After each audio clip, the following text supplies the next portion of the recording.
Hello again, toy fans. D21Beast here, back with another figure review for you guys here today. And today we're looking at the McDonald's Peanuts Happy Meal toy line. I have all 12 toys in this line. I'm actually a big Peanuts fan, and when I was strolling through a McDonald's recently and saw these things for the new Happy Meal toy, I knew I wanted to get every single one of the figures in this set. Now, at the time that I record this video, all of these figures are still available, so if you like something here, definitely run out and get it before you miss your chance. Now, I'm actually a lifelong fan of the Peanuts comic strip. Charles Schulz is one of my personal heroes, and Peanuts is probably the first comic of any kind that I was ever introduced to. I'm really excited to check these figures out, and as you can see, I've already opened up the Charlie Brown figure, but let's go ahead and take a look at the packaging before we look at each of these 12 toys in this series. Let's pick up the Schroeder here. You can see that these are polybagged in pretty traditional McDonald's sort of polybagged baggings. We have the name for the Peanuts movie, which is out in theaters right now, and each figure has a number in the upper right, and then let you know on the package here in multiple languages what the figure inside is. And every toy comes with an insert that shows you how these figures work, as well as containing a coupon for $5 off the Peanuts licensed video game currently available. Let's go ahead and get all these toys cleared out of the way and start by taking a look at figure number 1, Charlie Brown.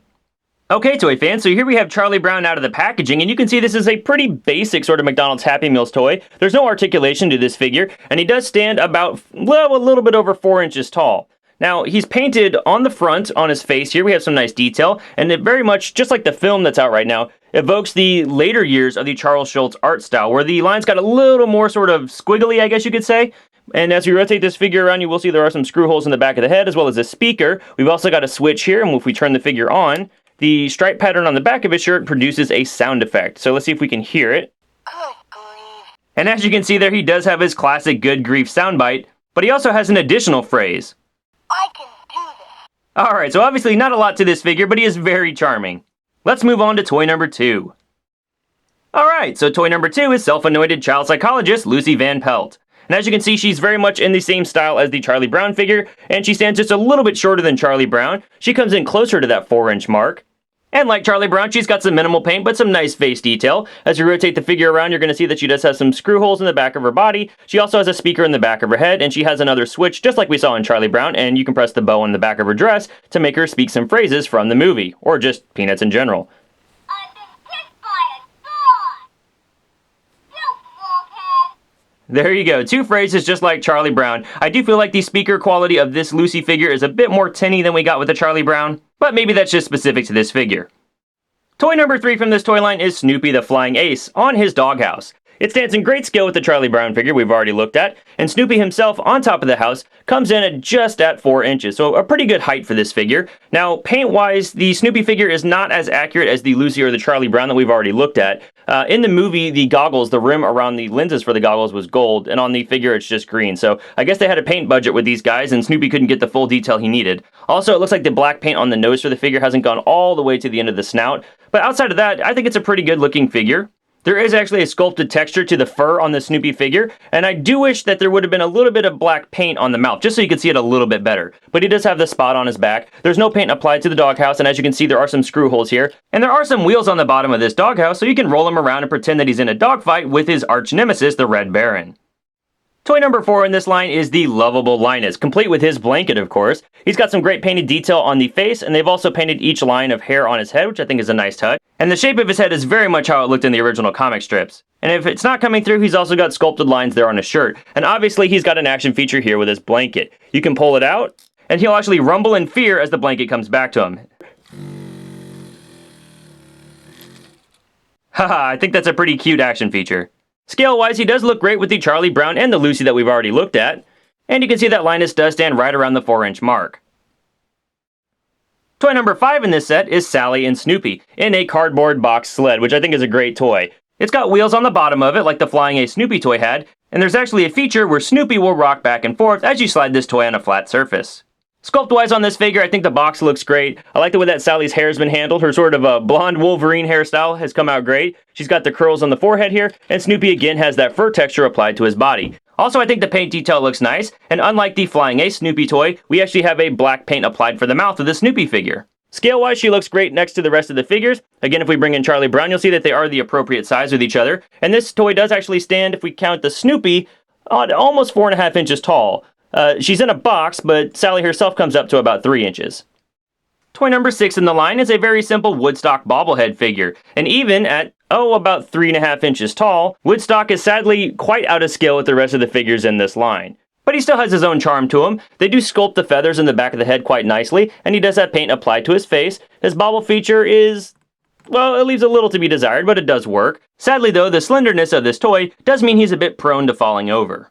But it might not be so bad. We actually get another stab at Woodstock with toy number 7. And here we have Ice Cleaning Woodstock. You can see that this Woodstock figure is riding on an ice Zamboni, which is pretty cool, and he does spin around as you drive him back and forth on a flat surface. Scale-wise, I think this figure is actually much nicer. He stands the appropriate size that he should next to Charlie Brown, and the top of the figure sitting on the Zamboni comes to about 3 inches tall.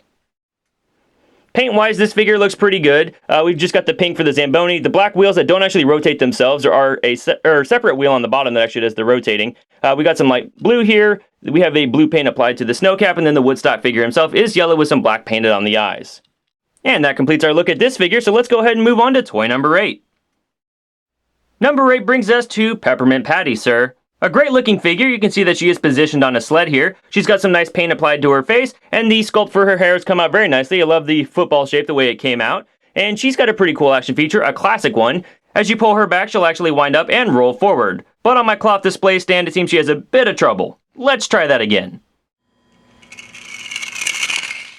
Height-wise, she does stand in great scale with the other figures we've looked at so far, and while she is positioned on a sled, she is coming in at a little bit over 3 inches tall.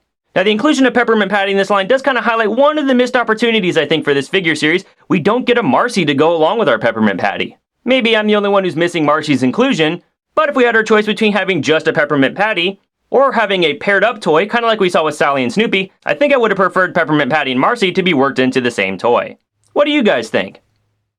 Toy number 9 in this series is Schroeder and Snoopy, and as you can see here, we do have Schroeder classically seated at his piano. Snoopy is actually fixed to the top, but he does spin around. There's a button here on the bottom of the piano. When you press it, Snoopy rotates around, which I think is a cool feature. Now, Schroeder himself does seem to be annoyed by Snoopy sitting on top of his piano. We have some sort of angry eyes positioned on the face of the figure there. And we do have a little bit of paint slap on the Snoopy figure. We got black on the ear that wasn't cleanly applied, and it is going onto the side of the figure. But Snoopy does have that same fur texture design that we saw in the previous Snoopy toys, and Schroeder's got some nice sculpted hair detail, for what it is, on the figure.